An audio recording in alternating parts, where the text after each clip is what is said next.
Chapter 51. People wearing colorful costumes filled the streets. They were dressed mostly as animals, but also as mythical creatures and figures from history and entertainment. Loud music played and laughter vibrated in the air.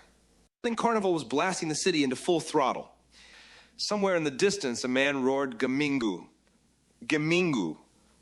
In a lame Japanese accent. Key heard the sound of a radio being tuned. It screeched across the sky way too loud for it to be reality. Not a single person in the crowd reacted to the distortion. Crows spurred against the gray sky. Key's heart started throbbing, dancing and spinning as if on the tip of a sharp knife.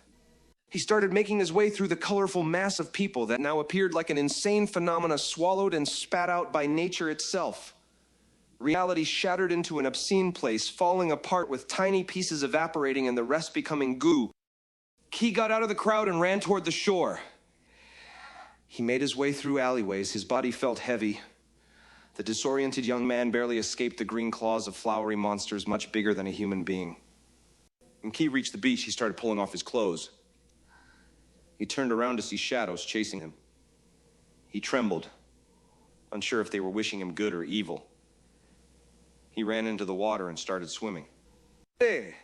The water was cold, and his heart was beating like an angry creature trying to break out of its cage.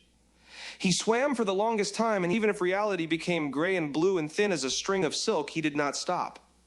The single thought he had in his brain was to swim so far as to feel the point of lowest stamina, to be enlightened. His idea was to run out of strength without a way back ashore. Finally, far away from land in the deep, wide ocean, he stopped swimming and started gasping for air. The water felt boiling hot on his skin, and reality suddenly started to feel sluggish and slow. A large wave covered him, and he saw shiny water above his head. Key woke up from the strange dream. He was late and had to get ready for Violet's funeral. He got up, washed himself, and put on a dark suit. Existence felt shallow. He attended the funeral. The coffin was closed, might as well have been empty. Violet was gone. Not that she would miss out on the endless pile of trash that was humanity. And yet Key was the reason for her death, like an evil eye in heaven looking down on paradise. Violet's father wept the whole ceremony.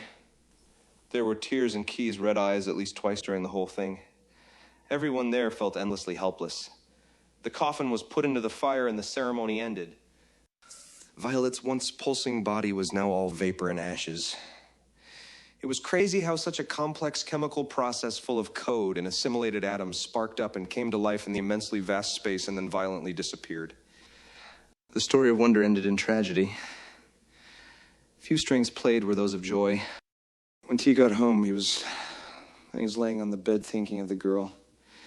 He used his brain augmentation and intuition to play and interact with her ghost only to make himself feel a darker pain. He used an AI automatic song composer that used data from Violet's files, singing about her eyes the way they were. The simulation even used random words in her voice. Kia kept pressing the sadder tone option.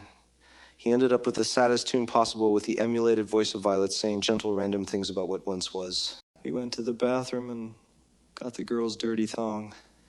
The weeping boy held it in his hands and breathed it in. He missed her. Tears ran down his cheeks and soaked into Violet's dirty panties. Key, I couldn't stop crying.